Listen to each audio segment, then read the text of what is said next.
Today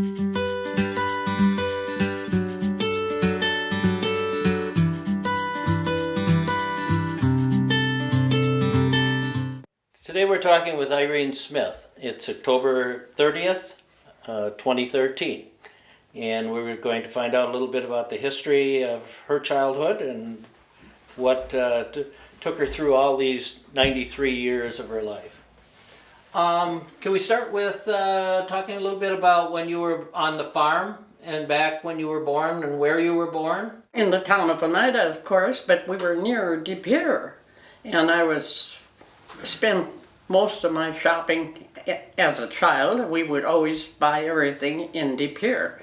So freedom was a long way off from me until I met that good-looking man, and then I became a freedom person. How many brothers and sisters? There are 7 of us in the family. Alice was married to a Dowell for freedom. Jim was married to Geneva Calloway from De Pere. Millie was married, she passed away too, Don Kluskens from De Pere. And Patsy was married to Bob Deering from town of Kokana out that way, but he passed away. And Mary Lou is the youngest of my sisters, and she lives in Lakewood but spends her winters in Arizona, so I don't see a lot of her. And then of course there's Bobby on the home farm, so I see him quite a bit. But he's the youngest, and of course he's my godchild, so I see him like one of my kids, you know. And I have 2 sons, Tom and Jim, and they are both very busy, but they're getting lazy because they're retired too. And I'm just tired, not retired. So we'll keep going from there, but I think my age is getting to me about now, you know. But I think I did enough work in my lifetime.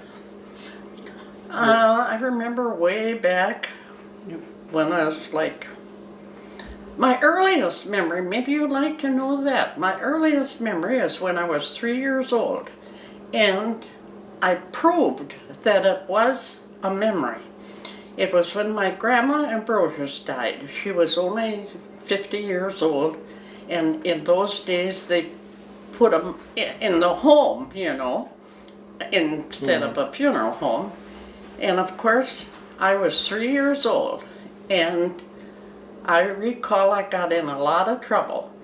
They used to set up all the chairs, they'd take out the furniture and put the casket in the living room and all those chairs. And of course, you know, a 3-year-old thought that was pretty nice. She was running down those chairs, and Grandma was there. She didn't say nothing, but my mother caught me. And I remember, I will not go into detail. And then I know I was 3 years old, but I couldn't prove it until a few years ago. Someone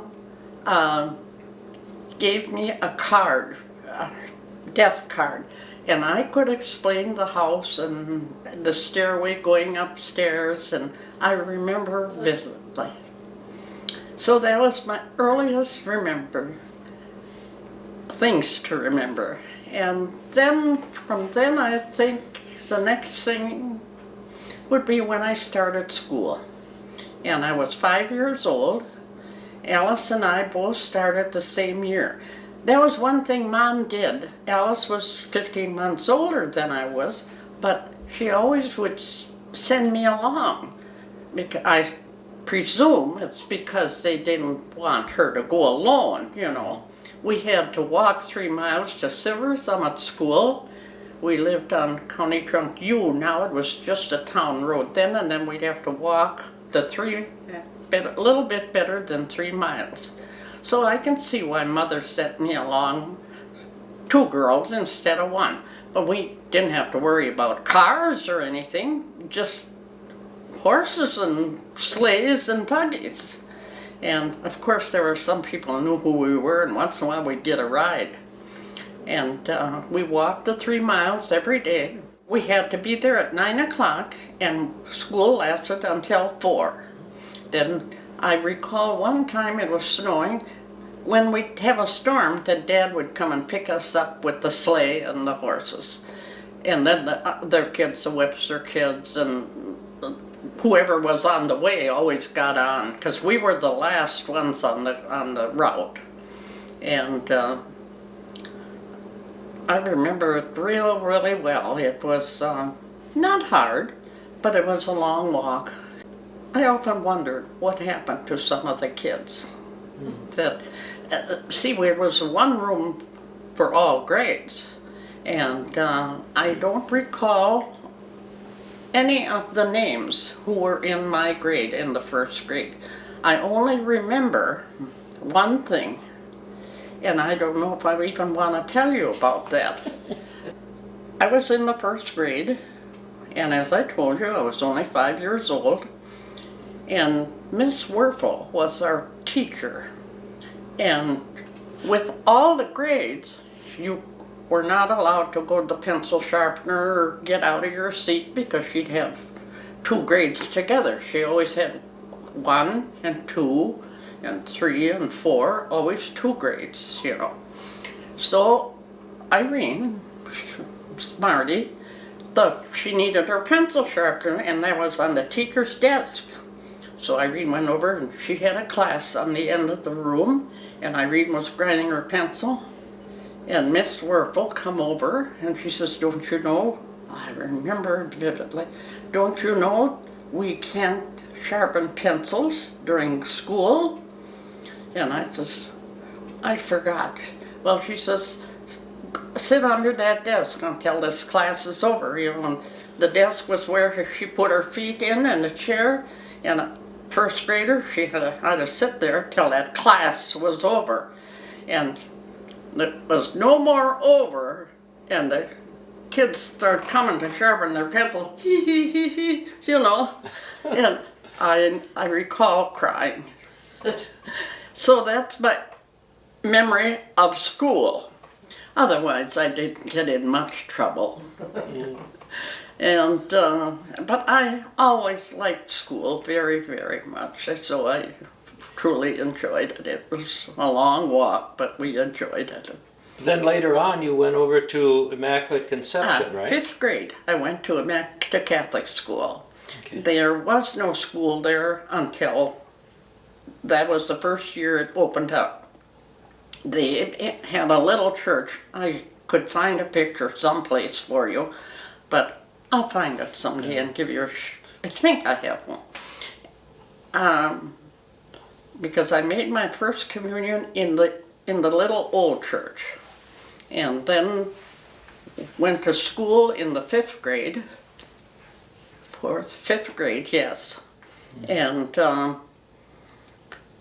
there were 2 classrooms, and they were taught by the nuns, and 1 to 4 and 5 to 8. And there I had 2 classmates. There were only 3 of us in a 7th grade. When I, afterwards, from the 5th to the 8th. And I graduated when I was 13. And there was no way at that time to go to high school. Mm-hmm. We were 11 miles away from De Pere, and there was no way of getting there. So girls in our age never had the opportunity to go to high school. But one of the things I'm very proud of now, and after a while I'll show you, I have my high school diploma. And very proud of that. I worked hard for that. It wasn't hard. It just took a little bit time. Do you remember who your classmates were over at Immaculate Conception? Because I think yes. Priscilla Manders, maybe? Rosella Sanders. Oh, Sanders. And she married Clayton School from Freedom, and she was killed in a car accident with a train with her mother-in-law, and she was killed in Wrightstown. I think she was only married a couple years. I don't know. I know Reuben and I did go to the wake. And because they were from Freedom, and Reuben knew them too. We were not married at that time, so it was early in life. And Hank Schmidt, and they lived next door to us at home at that time. Okay. And we spent a lot of time with the Schmidts because, we'd get through milking cows and then we'd jump on our bikes or run down the road and we'd play baseball, and then we always had things to do. And this bothers me now. I can drive all the way to Appleton or here, and I don't see a single kid playing outdoors. They, poor little things, have nothing to do. And we just couldn't wait to go meet the neighbors and play ball or hide and seek or whatever. We always had games in the summertime. And horseshoe, Dad would play horseshoe with us after milking. And then he'd say, time to do your homework. So in the house we'd go. And in the winter, he taught us all to play cards. So I had a very happy life. Tell us a little bit. One time you told me the story about how at Christmas time you guys would get like fruit and things for your Christmas. Oh, yes. Yes. We would get an orange in our stocking. That was when I believed in Santa Claus yet. I think I was pretty big because I didn't want Santa Claus to know I didn't believe. Anyhow, I got an orange in my stocking, and of course saved it and looked at it, and then it was time to go back to school at New Year's, so I took my orange in my lunch pail and I peeled that in at school. I was still in Silver Summit. I was not in Catholic school then. And I don't recall what year that was. I think it was about in the second grade or about that time. And I put the peelings in the wastebasket. And that little boy come along and he took them out and he ate all those peelings. And I always felt as though I wish I could have given him half of my orange. But I didn't, but it's one of my big memories how he must have just watched me chew that thing down. Quite a contrast from what kids expect at Christmas now. Right. Well, at that time, we would get new pajamas. My mother sewed really well, but we caught on after a while because we found scraps of material around, You didn't hide too much from Irene. Anyhow, but always pajamas and a few other things, We each hung up our stocking, and of course Dad was quite a tease, and he always said he would hang his up too, and he always says, well, now when your girls go to bed, he says, I'm going to cut the toe off of mine, and so it runs in a little box there, and he always set the box there for us, so that when he keeps feeling, you girls wouldn't get much because it's all going to go in my box, he says. So he was quite a tease. I don't know how old you were when you started to sing on the radio. You want to talk about that a little bit? Because I don't know, I don't even remember how you got into singing on the radio. Well, I sang in the choir in church, in the adult choir. My mom had a beautiful voice, and of course in that little church there were only a couple singers, so I sang. Mom, there might have been about 5 of us, and then a few men. And when Catholic school started, then we were going to have a play, and Sister Redempta taught Alice and I to sing a song on the stage, for the people, and of course we yodeled. And but we sang our song, and then I felt real good about it. I still think about Whispering Hope. That was the song. And then in the July, there was a church picnic. Always Father Vissers had a church picnic. And they had an amateur contest. And of course, Alice and I sang and yodeled, but we did sing Whispering Hope. We sang a cowboy song. And then Father Wagner was there to the picnic, and he heard us. And he invited us to come to the radio station and appear on the Farmhand Show, which was on a Wednesday from I think 12 to 1 or something. They were on every day, but we were to be guests on that Wednesday. And of course, then we were hired.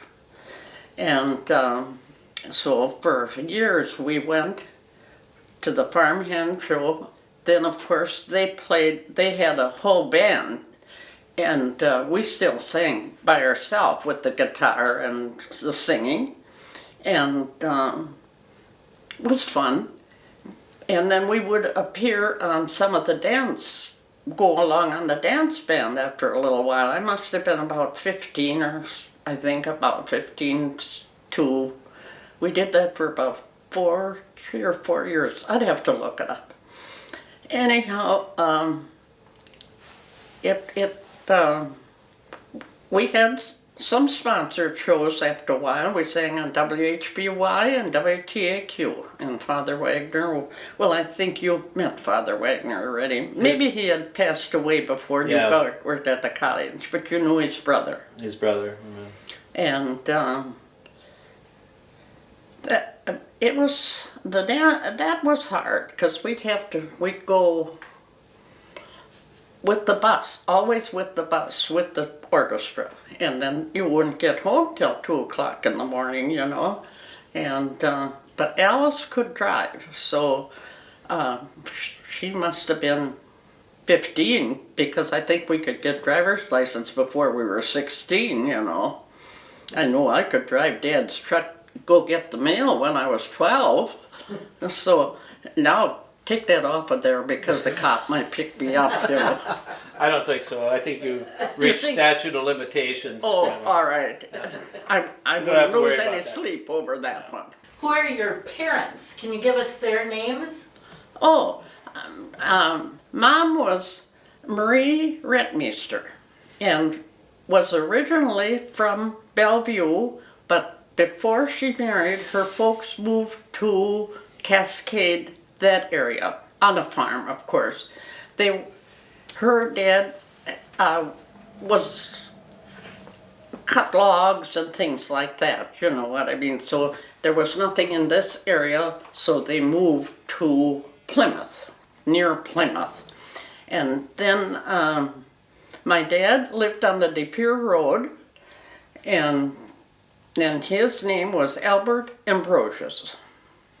And he was from a big family, and of course his mother died young, and but he was married already, but it was just Alice and I at that point. My brother Jim came afterwards. When you were in the teenage years and you were going, starting to go out and on dates and stuff, I know you met my dad because of Alice's boyfriend, who eventually she married. It was from Freedom, right? Yeah. And that's how you met my dad? Yeah. Well, in those days, you filled the car up. You didn't just take a couple people. And then Alice was dating Joe Dowell, and then Reuben would ride along, and we were all friends, and we had a really good time. Oh, I shouldn't tell all of that stuff. Oh, the more the better. Sure. Come on now. I never told my kids about all that stuff because I didn't want them to follow my pattern. No, it wasn't that bad. Well, anyhow, after about, I can't recall, I was 16, I think, before I started going out with Reuben. Of course, I was married when I was 19. Anyhow, we left home, and usually Joe and Reuben would come together, and we'd all go, and we went to Nick Leach's in Freedom. Oh. That was the hangout. you had a soda there, and we never were beer drinkers or anything like that. Then we'd meet our friends like Clem Vandenberg and all the people, you know, and Bummy Vandenberg, and I could go name Florence Garvey. I could name 100 names. We were all friends, and we all did the same thing. We went to Nick's first, then we went to Nightingale Dance Hall. And on Thursday night they had the cowboy band, I'll call them. And on Sunday night they usually had a big band like Lombardi. A lot of those bands, I saw all of them and danced to their music. Like Tommy Dorsey and all Yes, those? Even, Tommy right? Dorsey was here. Was Lawrence Welk even here? Lawrence Welk was here, and I went to all those Nightingale dances. It cost a whole $1 to get in. Whole $1. Yes. Wow. But then on Thursday night, that was more country, and then you could get in for 50 cents. And we would go to movies. Before I started dating Ruben, the neighborhood would go, and on Thursday night, and for 10 cents you could see a double feature and the news. And the news. So, and the news was important because at home we had no television, which come long later, and we didn't even have electricity until I was 9 years old. I remember taking the lamp upstairs, you know. I don't know how my mother let us do that. We'd carry it up the stairs and a lantern to go to the barn, I recall. And then we'd milk cows and hang on the chain, you know. So I've been a busy girl all my life. It's a wonder I'm here. Do you remember then when they moved away from the horses and into the tractors and farm equipment? Yeah, that was before I was married, but I don't remember. I remember our first tractor was an old Fordson. And, but I was quite big because I could take the horses and rake hay and all of that stuff already. So Dad never left me drive that old first tractor though, because, well, there was no rubber wheels, no power steering, no nothing. I probably couldn't have turned the corner. And we would put one horse and rake hay. You know, we didn't have it all in a row when it's cut like it is now. We'd have to go back and forth and then dump that rake and then pick it all up with the hay loader, you know. So it was a different life for me. I lived through two different eras. So Well, I remember, you know, when we talk about farming, I remember way back when, as far as I can remember, we used to work together with the threshing, you know, and Yes. the farmers would all work as neighbors and Yeah, go to there different farms. you would do the threshing. We'd put the bundles, they were all with the cut with the bundles, and then we'd shock them out in the field so that they would dry. And then when the thresher machine would come, the first I recall, what do we call it, the steam engine. You know, the really old one with the toot, toot, toot, Yeah. you know, like you see in the movies. Yeah. And we would be waiting for it to come, and then the neighbors would all come with their wagon, a flatbed, and a team, and with their fork, and they'd pitch them on. Then they'd haul them into the yard and run them through the thresh machine. And then there was usually about at least 20 men and neighbors and stuff involved. And it took a couple days. You had to feed them all. And I recall in the granary, they'd carry the bags from the trash machine into the granary and dump them. Then Alice usually had to stay in and help Mom because she was the oldest, and I had to go out and shovel the green. Where they dump it, I'd have to shovel it way to the back of the bin. so that the next bag would come, and you did that for about 2 days. So those are memories, because we were tired. But everybody ate pretty good. Oh yes, you had, and this is why my kitchen is so big, because when we still had trashers when I moved down here. Dad had a trash machine, and but we didn't have quite as many neighbors, you know. It was a little bit more modern, and those were the good old days. You went to bed at 8 o'clock and you got up at 5. Because you were tired. Well, we didn't have a radio or anything, you know, so I was 9 years old before we got power at home. Well, and you had to do your work by the light also. Right. You got that right. So I had quite an interesting young life. And now we'll go back to my old life. I don't know if I want to tell you all about it. Well, okay, did Alice get married before you? No. I was You were the first, that's what I one thought. married. I was married in November on Thanksgiving Day. And it snowed about 4 or 5 inches that night. And before, I had the wedding dance at Nightingale, and the farmhands played, and we had quite a party. Very small wedding.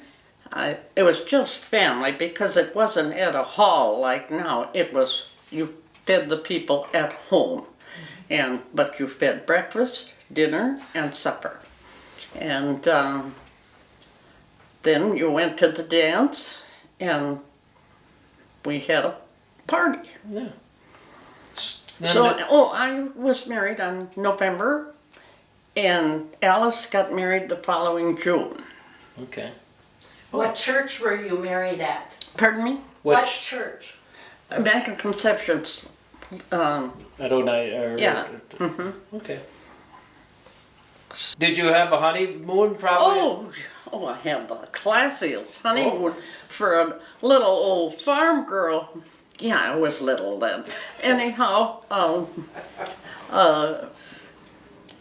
went to Chicago. Oh, you did? Rubens had a brother, Nick Rubenesque was a half-brother, and he lived in Chicago, and Nick trucked eggs to Chicago at that. He'd come and pick up eggs here, Shawano and all over. He had one of these, quite a large, and that was his business. And there were times Reuben would take Nick's truck and drive to Chicago. So we went to Nick and Caroline's. We didn't stay in a hotel or anything. And Reuben took me to Chicago, and I had my first ride on the overhead. And, I was scared.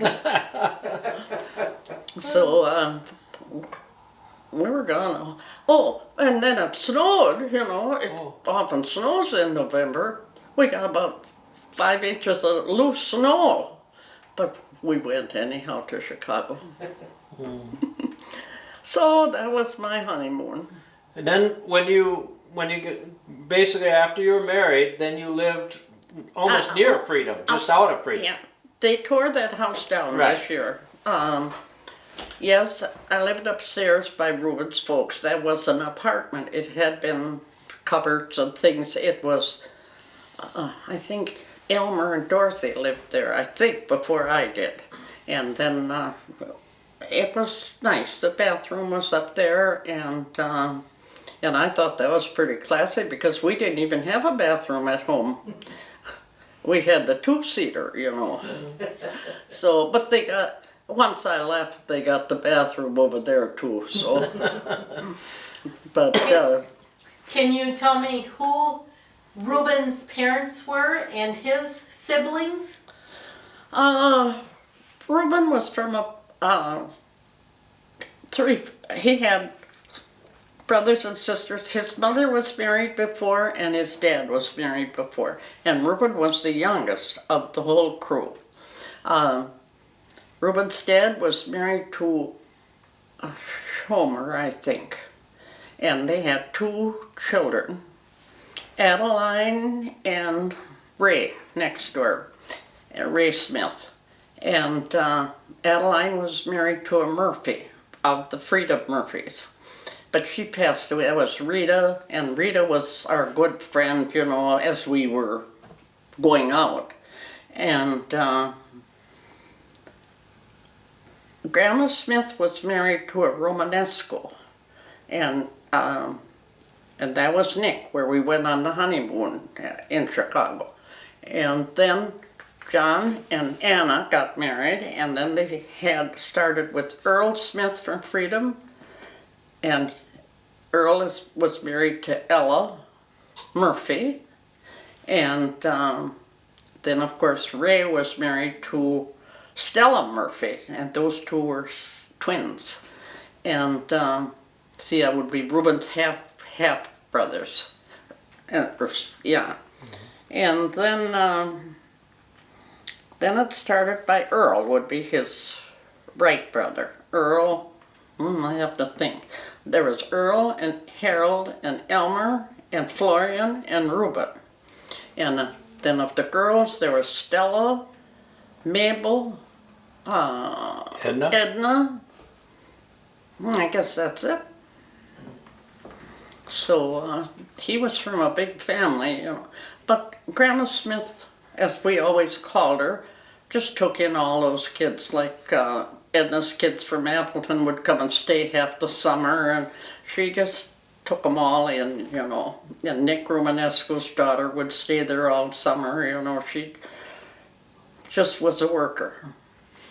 So then, okay, so you were living there, and then my dad would have been working on the farm? Yeah. I know he went to Freedom High School. Yes, he went to Freedom High School, but he did not graduate because his dad, John Smith, had, which was very rare at that time, he had it done in Rochester. He had he had ulcers, and they removed a lot of his stomach, and he wasn't well. And so then he didn't finish high school, he told me, you know. Mm-hmm.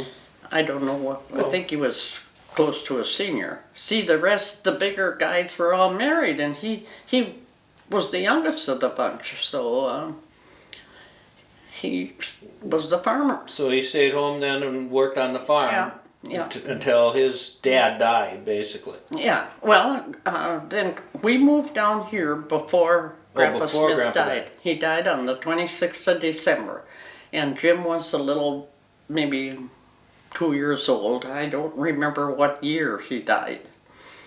He had a stroke in the barn, and he fell immediate, you know. He died right there. Yeah, I don't know how old he was, I forgot. Mm-hmm. But then, okay, then did you buy the farm here? Yes. How did that work? I know Ray was down the road. Yeah, well, we had nothing, we were friends, but Ray owned all that land over there. Okay. But I know that Grandpa Smith had owned that land at one time, years back. But that's a different story because I don't know the facts of any of that stuff. He did own this. There was no barn, but there was a little house, 22 by 24. Big stone basement, you know, old stones built up like that. And no furnace, no lights. In fact, there was no power line going by here when we moved here. It stopped at Frank Appleton's. Then we petitioned for electricity, but it took several months before we got it. And we lived in that little house, and in fact, that's in Freedom yet. But someone remodeled it and built a piece on a Griner. When we built this house, a Griner bought it, and then they raised it and moved it to Freedom, and that's still standing there across from the cemetery. That would have been in about what, 1949? 48? We moved in here March of 1950. Oh, 50, okay. Yeah. There was, it was just 4 little rooms, you know, at that size. That's not as big as my garage. And so we put in water, and we had a furnace, so it got pretty classy over there. Now the highway, which is now a state highway, but at that time was still probably a dirt road? No, Or was it paved It by was then? a highway, there was blacktop Okay. there. But when we first moved here, it was in very bad shape. In the spring, where that little creek goes through there, there's times people would get stuck. They didn't have Culvert in there. culverts in there or anything. And there were times through the night people would wake us up. Reuben would have to get the horses and pull them out. Yeah. Because it was usually someone you knew, you know. And even if it wasn't, you helped. So then Dad bought the original piece of land on the corner here, No. where the buildings are, from Well, the Grandpa? This was what we bought originally from Grandpa Smith. Okay. He owned it. And they had cattle here, but there was no barn. But there was that little house I told you about, and a big stone pile out here. That's all we had. And down Double E, about, well, that would be over half a mile, there was a windmill. So then the well there was a well here because of so we never had to do a well. Okay. Then did Dad just buy land as it became available? We had bought 80 acres from Grandpa Smith. No, 110. Okay. And we never bought extra. Okay. But Jim did since. Yeah, my brother. So he bought some from Callaway's and some from Johnny Vandening and and from Gene Smith across the road. Right. You know, through the years, this farm has grown. Getting back to a little bit of more of your life again, I know then that, you know, after Dad died, then you started to work over at Kilhofer's in Seymour. Okay. And my brother took over the farm. My older brother Right. took over the farm. Jim, my brother Jim. Yeah, Jim worked And for the county at that At time. time, right. And Reuben died in December, and I got the crops in with the help of good neighbors. And I farmed alone. And when spring come, I said to Jim, I can't handle it no more. And I said, if you want to buy it, try it.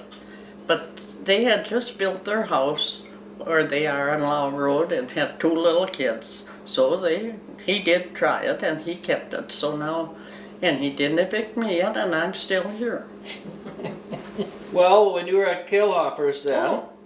Okay, I'll tell you what, that was another miracle how I went through all kinds of miracles. Anyhow, I was invited to a wedding at Pine Castle to someone I really knew well, and I didn't want to go by myself. It was the first time I went alone after Reuben died. And Letty Kilhofer was there, and I got to talk to her because I used to get few things at the greenhouse. And then she says, how are you doing? And I says, well, I'm going to have to look for a job because I sold a farm to Jim, and I says, I'll have to look for a job. Well, she says, why don't you come? I'm looking for someone. Why don't you come and take a look at us and see if you would like it? Come for and work for a couple of days. And I went to work in the flower shop, and I worked there 25 years. So that's just by accident. I really enjoyed the flowers and the people. I miss my customers. I worked in the gift shop, was my specialty, you know. Janice, my co-worker, she was the designer, but I was the salesman, and enjoyed. I could sell refrigerators to Eskimos, so it was easy for me. So then when did you start playing golf? Oh, I forgot about that. There you're hitting my sad part, because I can't golf no more. I golfed about, I can't remember. Well, you started about when Dad died, I think, around in there. No, I golfed before that. Before that, Because okay. he'd sit out here in the lawn chair. See, he wasn't well. He had diabetes, for 25 years before he passed away, and he wasn't well. So I was used to farming pretty much alone, and that was one thing. Tom was in college, and I would be doing things, but he couldn't do anything on weekend because I had a list this long for him, you know. And I do appreciate it. Thank you so much. Anyhow, he would sit out here in the lawn chair, and I would chip golf balls to the machine shed and back, and I became a pretty good golfer, if I have to say so myself. Do you want to see a few trophies? Well, never mind. Anyhow, I missed my golf game, and I golfed. See, he liked to fish. Reuben is the one who pushed me to golf. That's all his fault. And because he liked to fish. And then he says, you golf. Go ahead, go with your sisters, you know. And we started out at Brown County, and I golfed every golf course within, I don't know how many miles in my lifetime. Sometimes good, and sometimes I made believe I wasn't there. Well, I think every now and then you still hit a golf ball or two, because I find them laying out by the shed there yet. Oh, yes. I got maybe 15 or 20 laying out there right now. But I made a big mistake this year. I didn't hit too many because I didn't go very far. I should have took my car on Double E and hit some in the field from that way, because Dave is working up and he stops and picks up my golf balls out there. And wouldn't he think I did well if he found them have long Double E? I never thought of that. Next year. Next year. Okay. So write that down. All right.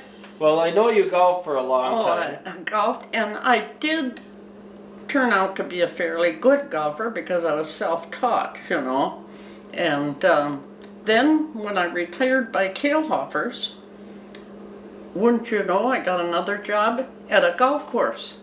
They were opening up the golf course in Freedom. And I helped open that golf course, and I worked in the pro shop for two summers. And that's when I thought I was a good golfer, but I became an excellent golfer. Because we could, when we're through work, we could go and take a cart and go golf. And there was always some kid around or somebody who was glad to go with me. So sometimes we'd play 2 holes, sometimes 5, depending on the weather, you know. We could go as we feel. And I enjoyed the golf course work very much. And it was a responsible job, more so than Kahlhofer's, because Letty took care of the books and all of that. We just had to worry that the till come out right, that somebody didn't make a bad mistake, you know. And anyhow, but at the golf course, you had to, when I closed, that always made me nervous, because the bar room was on the other side. We had our own, I had the own room with all the glass on the side, you know, to see the course, and there were a lot of people always in the bar room, and I'd have to count the money and post a check tomorrow morning and let $400 in this little box and walk way to the back to the safe, and you'd walk through the bar room there. Sometimes you wanted to walk outside and go in there, you know. It wasn't even in our department, and that really bothered me. But that's the only thing I didn't like about it there. I really loved playing and doing. It was nice. But you also did a lot of stuff at home, because I can remember you doing all kinds of knitting and things, and well, you did furs. I remember once you guys Yes. were into those Well, things. You and your, I think it was your that sisters. was after, no, I went to vocational school before Dad died, because I used to sew a lot, and I did finish houses. That I did in my life, but Reuben was still living then. Dad's house, Mom and Dad built that new house. Mary Alice and Dan's house, Patsy and Bob's house, you know. This one was a contractor. And then I would go in and refinish all the houses, you know, and some were pretty difficult, but I made it through. So I did that, and my vocational class, yes, I did fur sewing. I'd get old fur coats and tear them all apart, clean the fur, and take out all the worn pieces and lay it all flat right on this floor here. And then you'd cut out, and then you'd lay your pattern on, and you'd make a jacket or something. And I did that for some people for a couple of years. So I sewed fur, and I took knitting class with Nina Patch, wasn't it? Nina Patch, yes. And her husband was the principal or superintendent, I guess. Yeah. No, he was the principal. Right, at Freedom.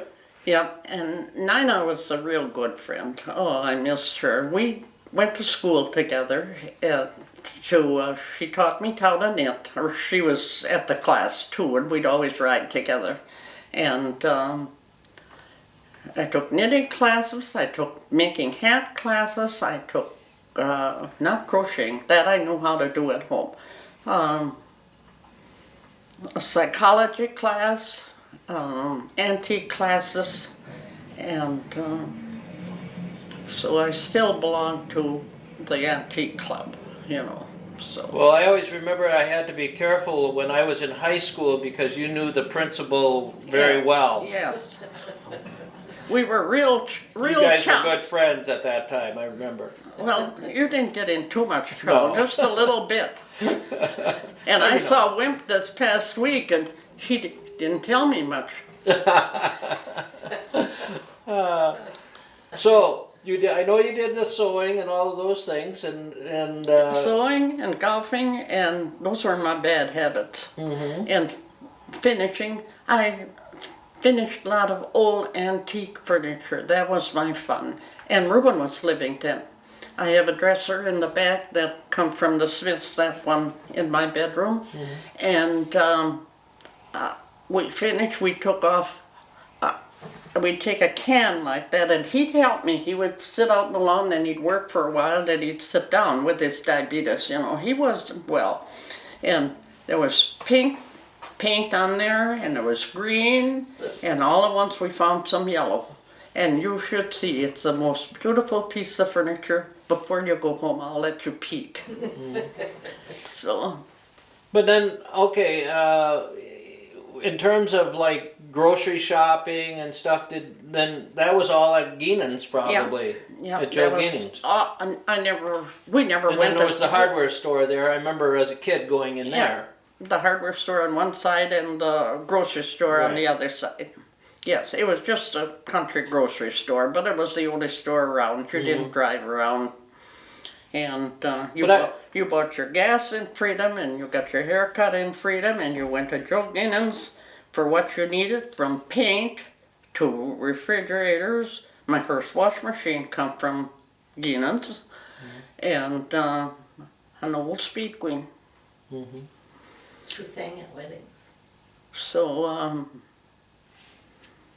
that was long ago, girl. Now, okay, when I know you used to put meat up at the locker plant up there In Freedom. which is, if I recall, it's kind of where the bank is now, or it was in that area. Yeah, next door to the bank. I mean, maybe it kind of took that property too. Yeah. I don't recall Right in exactly that how area. it comes. That's where it was. Yeah. Now, I think Shila's. No, I'll tell you who opened it. It was Butch Van Camp opened it first, I think. Okay. And then you'd rent a locker and you'd butcher, and then you'd bring it over there because you had no freezers, you know. There wasn't such a thing for country people. So you rented a box and you brought your meat to the box, and then on Sunday when you went to church, you'd take out what you wanted for a couple of days or whatever, you know.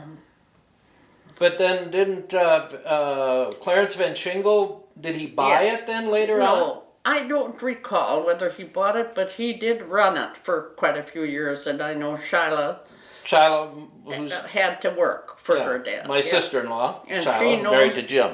And she knows really how to take care of all Yeah, of she us. worked yeah. there a lot, I know. She's a great girl. I've got 2 great girls. I didn't have any of my own, but you guys brought some pretty nice ones. Well, I can remember going there as a kid because in hot summer it was kind of cool to go in that back room where all the Right. freezers were, you know, it felt good. Right. And that was a long time back. I didn't know you were that old. I was old, I remember that. But, did you ever take the train anywhere from De Pere? I mean, out of Green Bay?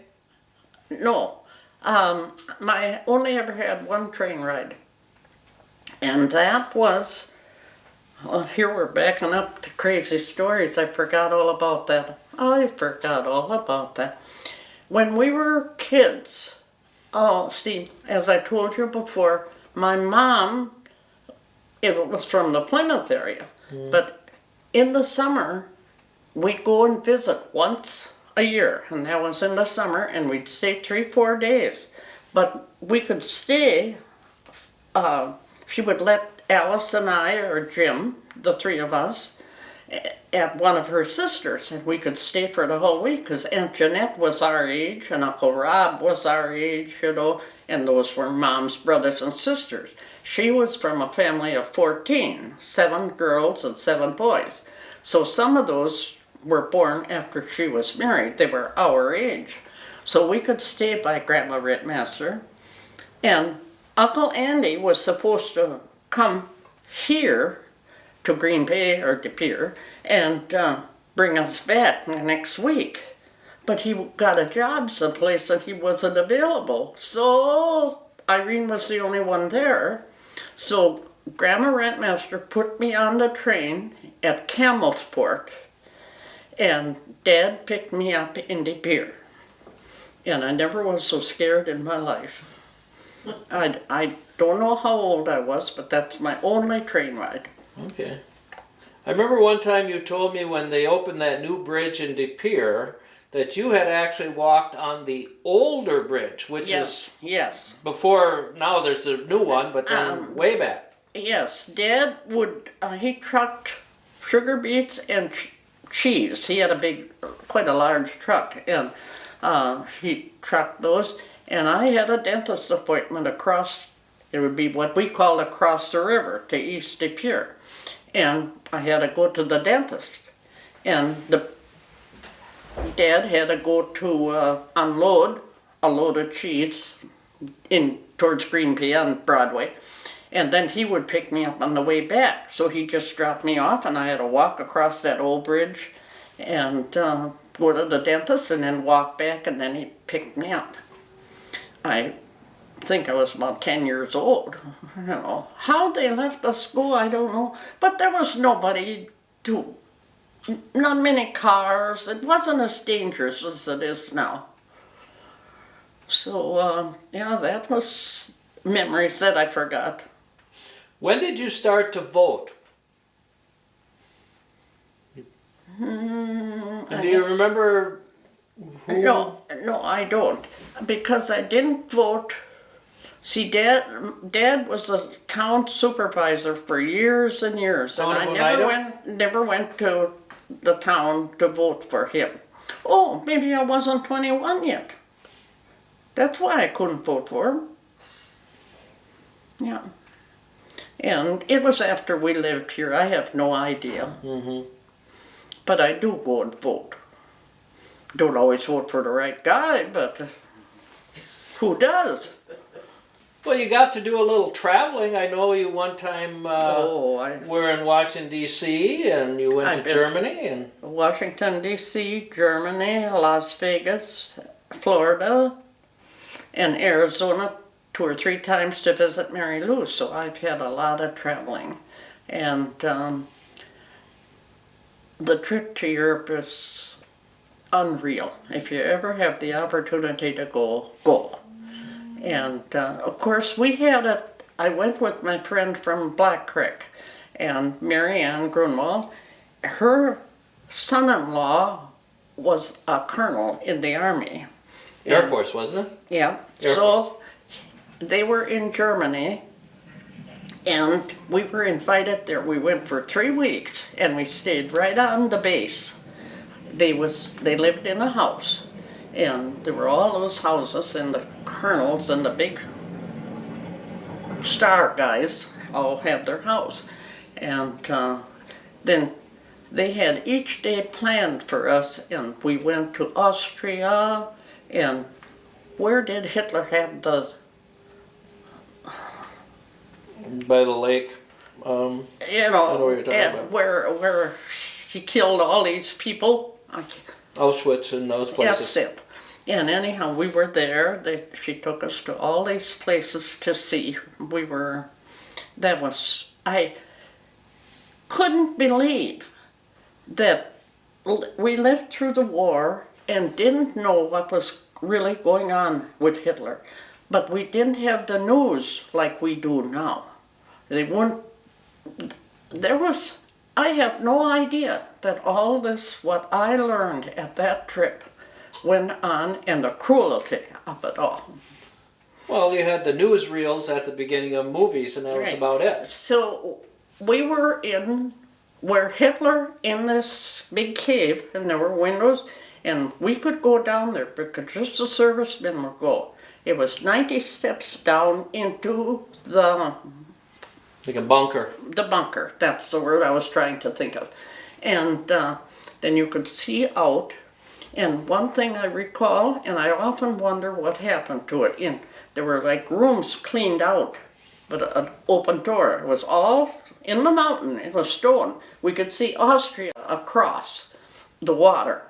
Well, anyhow, in that one room there was a big safe, a little bigger than my refrigerator. And then all of us wanted to know what was in it. And they never opened it, but they did x-ray it, and they said there's nothing in it. So it was something to see. And that was the place where they would plan to hide him in case they were going to blow him up or something, you know. And because he was in the service, a colonel, he gave us paper to go. We were allowed to walk through there. And then, again, the next, was it the year after, a couple of years, when he was back in Washington, D.C., then I had a tour of the White House. And we stayed at their home then. That was after he come back from Germany. And we stayed in their home, Paul and Cynthia's. And then every day she would have something ready for us and take us on these tours. Okay. Oh, we didn't sew our wedding dress. My mom was a seamstress and did a wonderful job, but I think wedding dresses were just a little bit out of her line. I had brocaded satin. In fact, someone modeled it in Freedom when they had the bridal show for the museum. My dress was one, I think a little gunnery girl, or I don't recall who wore it, but I still have it. And there was brocaded satin, and there was a train and a short veil, but I didn't have the veil because Alice got married in June and she wore the veil and then she kept it. So that was my wedding dress. And of course we didn't have weddings like you do nowadays. I think Jim and China and a lot of people were to a wedding recently with 500 people. We had 125 counting all the families. So that's about all you could do in those days, especially in November. I wonder why somebody got married in November. It was the time of the year. No, Reuben wanted to get married in November because he says then he could go on a vacation, a wedding trip. See, that he talked me into that. Of course, it didn't take long. How many, you had what, 3 couples stand up for your wedding? Yeah. Mm-hmm. I don't think I got a picture of them all no more. I think somebody's got it. You gave it to us. Yeah. We have it up at home. Alice and Joe, Jen Smith, Jen that Smith. would be Earl Smith's Mary Ellen and all their sister. Jen and I were good friends. See, she was in school when I was, and we were always good friends. And I forget who the other one was. Jen? There was one. Oh, Patsy was the flower girl. She was 9 years old. So, I was all dressed up, I'll tell you, it was right from the store. Oh, and I'll have you know, some of these girls nowadays pay $1,000 or more for their dress. $49.50 for mine. And it was beautiful. Wasn't cheapy either. But then we could buy a pair of shoes for $1.98. We could buy gloves for what they pay $4 or $5 for now for 99 cents, Grew up on shoes for $2.50. And no wonder my feet hurt. Before you were talking about when you traveled a little bit, and then we got into talking about Washington D.C. a little. Oh, and I'm sorry. Coming back to that on to finish that story a little bit, because I know you had an opportunity to get to the White House to actually see more than the tourists because of Yes. Because Marianne's son-in-law he always stayed with President Reagan. Right. Wherever he moved around, for public. And we could see the stairway, but we couldn't go upstairs. But the Oval Office, he took us on a Sunday, and we were not on a tour. He took us, just Marianne and I, and his wife, of course. And anyhow, when we got to the Oval Office, the door was open, but they had a ribbon in the front. You couldn't go in. And Irene puts her foot on, and I looked up at Paul, and I says, I had my foot in the Oval Office. She says, you better not, because the alarm's going to go off. I was scared to death. I'll tell you, I behaved after that. There you go. I thought that was kind of smart, Shame on me. But I was usually pretty nice. Anyhow, that was, we went to Arlington. Cynthia was the best guide. Every night, she would tell us what we're going to see tomorrow. And she'd have posters and things like, she kept them though, The history, so you knew what you were going to see. So we knew what we were going to see tomorrow. Mm-hmm. It was unreal. Well, Paul is retired. He's retired, I right. called there at Christmas time. He lives in Washington yet. Mm-hmm. I mean, I was in their home for a week or 10 days when in the Washington one too. They own rich, I have to stop and think. Well, no matter.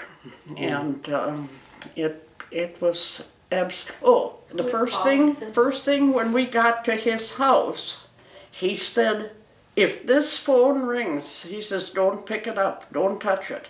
That was a direct line to the president. The president, yeah. Paul was Mary Ann Greenwald's son-in-law, and Mary Ann was a good friend that she was my Grandma best friend. Met from the Seymour area. Yeah. And her son-in-law. Yeah, but the canning factory is where she worked at Seymour. She worked at the canning factory for years and years and years. Yeah. Uh-huh. And then you met probably because of golf, I would think, huh? Well, see, Mary Ann never golfed. Oh, but, okay. She was my dancing buddy. Oh, that's... And we would go to the cottage because Mary Lou had a cottage and places to go, And she would work until 4 o'clock, and I'd work at 4 o'clock, and we'd jump in the car and we'd go to Lakewood and we'd dance all night, and then we'd come home yet at 1 o'clock. I never told my kids that I didn't get home till 3 or 4. And sometimes we'd stop at Mary Ann because there wasn't a restaurant open, because we had to do that 1 o'clock dance. They had a squeeze box, you know, and sometimes I'd get up there and sing, and it was at the golf course in Lakewood. And we had the best times, and she had to be home for go to church the next morning, and I had to be home, so we'd drive home after 1 o'clock. And on a rare occasion, she says, I'm so hungry, we have to eat something. We'll fix some eggs. So then we'd eat, and I wouldn't get home till 3:30. And I never told my boys that because they had to get home by 12:30. So, no, Mary Ann was a terrific friend. She's the one that got me traveling to Washington, D.C. and Germany and all these really classy places where I didn't belong. So I missed her very much. Then my next best friend was Joyce Burns. She was a golfer, and Joyce and I, we golfed all wherever. Every Thursday, because I didn't have to work on Thursday, we would go somewhere, and Mary Ann Smith would go along sometimes. And if it was your turn to drive, you decided what golf course you went to. Oh, out of Green Bay and out of, I don't know. I'm going to sit down someday and see if I can write down all the different golf courses I want, just for me. And Joyce became my very best friend. Mary Ann had passed away 18 years ago already, so, but Joyce is already gone 5 years too. So you want to be my best friend? I think my kids are my best friends now. You're sort of outliving all of them, right? Is what you're saying? Yes. Now, what else do you need to know, dear? Well, one of the things we wanted to talk about was some of the singing you did for weddings, because there's probably a lot of people I sang for weddings. in Freedom. In Freedom, well, I was the only singer. That's all Father Hippos would, I don't think he'd tell everybody, well, we got the singer. It was me. But Alice didn't sing with me then because she moved away, you know. She lived out Medina, and we just didn't sing then no more. After she got married, we only sang maybe 6 months on the radio after that because she moved to Medina, and then she moved to Black Creek because see, Joe was in construction with Rob Murphy. And anyhow, then I sang for every wedding that come in Freedom. It would be rare if they had someone else, you know, to sing. And Betty Huss and I, we went to Pulaski, we went to De Pere, we went different places, you know, Immaculate Conception many times, and then we'd sing for a wedding, and then we'd go home. I enjoyed singing. I wish I could sing as well yet. I still sing in the choir, but only in the funeral choir because I can't handle it no more, standing and up and down. And the big part is they moved us from up in the choir down in the front, and I'm not sitting there looking at all those people all the time. I don't look like that skinny little girl I saw you. Now, what else? That's about all my whole lifetime. You know more stuff now than you ever did. There were a few things I hadn't heard before, yes. So, one of the things they wanted to say was, what would you tell kids today? Oh, I would say your religion is the most important because I can't get along without my prayers. And the second thing is your education. And there is so much to learn and so much to do, but be yourself. Don't go on hog wild on computers and drugs. I worry about drugs. You know, the kids got a hard life compared to what I did. We didn't have drugs. Some guys would drink a few too many beers one time, Nick Leach's or something, but they kept them there, you know. They didn't drive a car, or somebody took them home, you know. I wouldn't say that Reuben and Joe didn't get a few too many beers once in a while, but one or the other would always just take them home, you know. And then after we were married, the things we did was play cards. And all my card groups are all gone. From with Joe Murphy's and Florence and Mike and Alice and Joe, during Lent, you never went to a dance or you played cards. So we'd go to each other's house. And then another group that I was with was Art Coffee, Mike Garvey's, Alice and Joe, and Wish You, probably? well, that was a different bunch. Oh, that was another bunch. That was Wish Shoes and Don Kelmus and Ted Mullimans and Alice Dowell and Irene Smith, and we played cards all winter and took the little kids along until you were big enough to get a babysitter, you know. And then I could get a babysitter. Vandening, Where were you? Jeanette Vandings used to come and stay with you guys. And cost me a whole 50 cents. And now I babysit once in a while and I go home with $20. So, what do you call it, inflation or good luck? Were your boys born in a hospital? Both of them, yes, yes.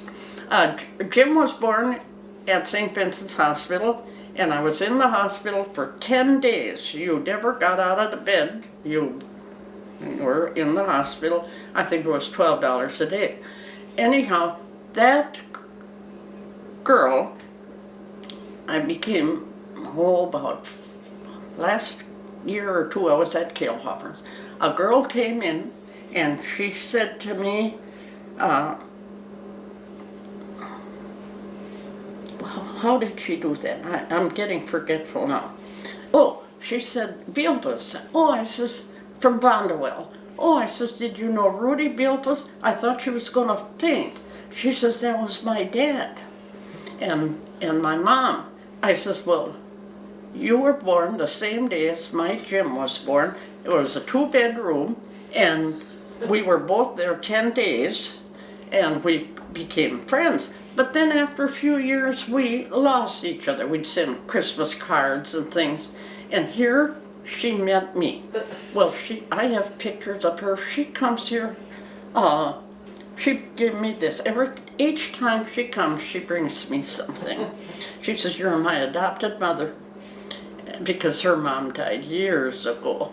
And I can see the look on her face yet. I says, Rudy Beelfus from Bondwell, do you know them? She just couldn't believe it. And then we got talking, and she likes to collect dishes and things and old junk like I do. And therefore, we have a lot in common.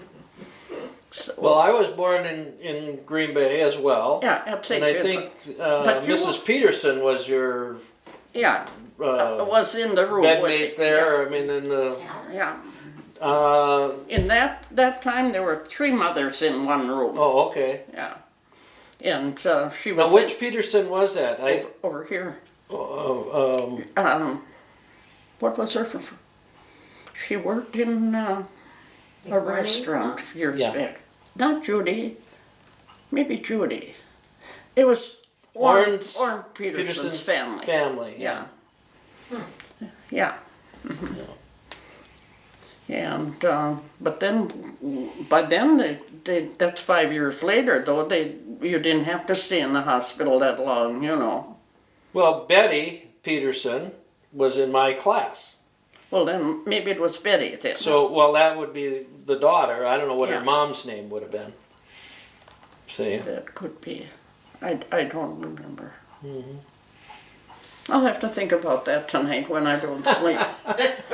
Listen, you guys, I lost 2 nights sleep already over this. I'm gonna just shut it off.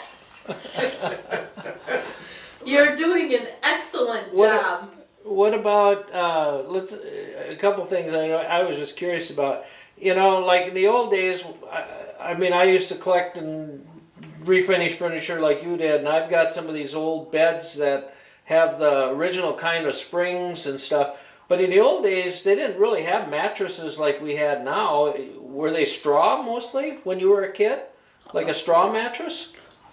I had a straw mattress until I got married. Okay. We four girls were in one room, and because Jim and the hired man was in the other, and Mom and Dad, we had 3 bedrooms at the farm. And I had a straw, and then each year they'd take all that straw and get some fresh. No wonder I got asthma nowadays. But yeah, and Millie slept with me, and Patsy slept with Alice. No, yeah, that's the way it was. Then Jim slept in with the hired man. They had twin beds though.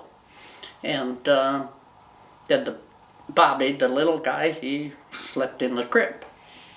So we were all bundled up together there somehow. You stayed warm. Yes, yes.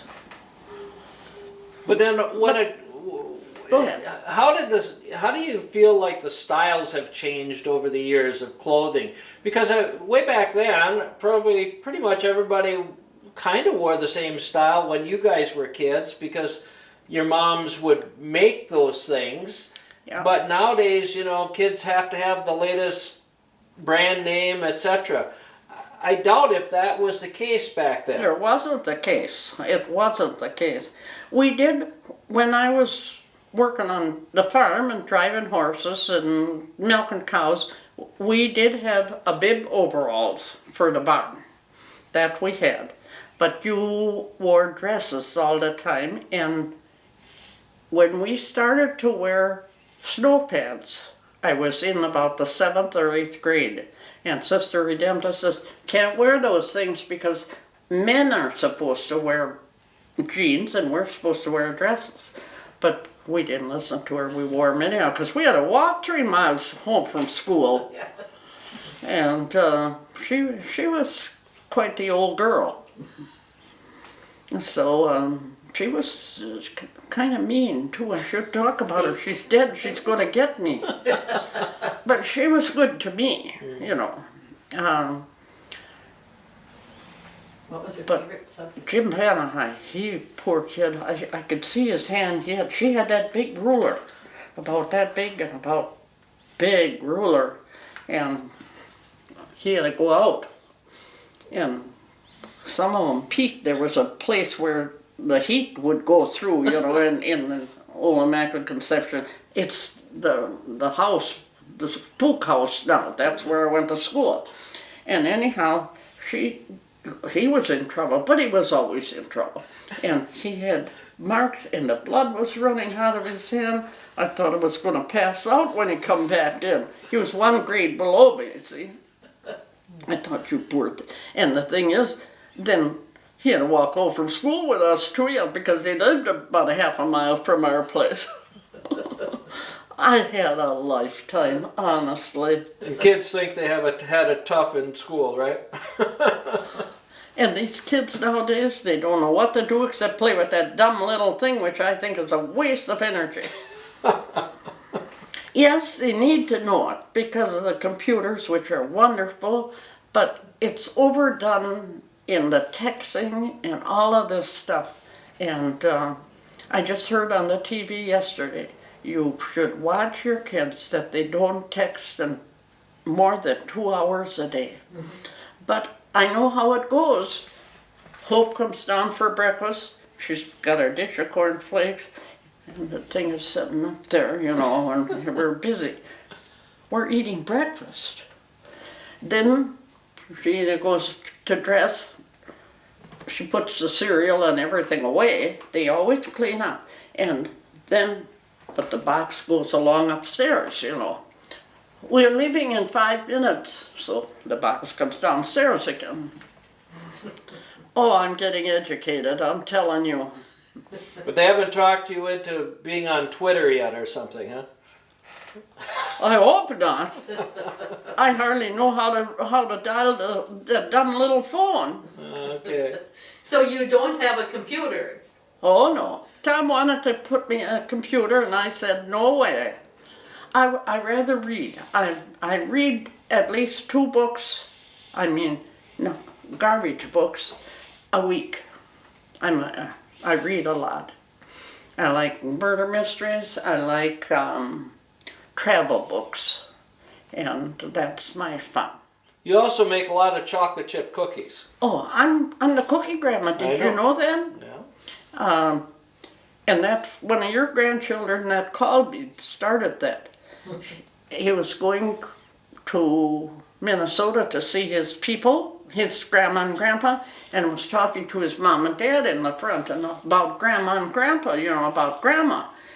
No, I don't mean the cookie grandma, he says. And that's because I always made cookies. So since that, I'm the cookie grandma. How many grandchildren? And I make cookies once a week at least.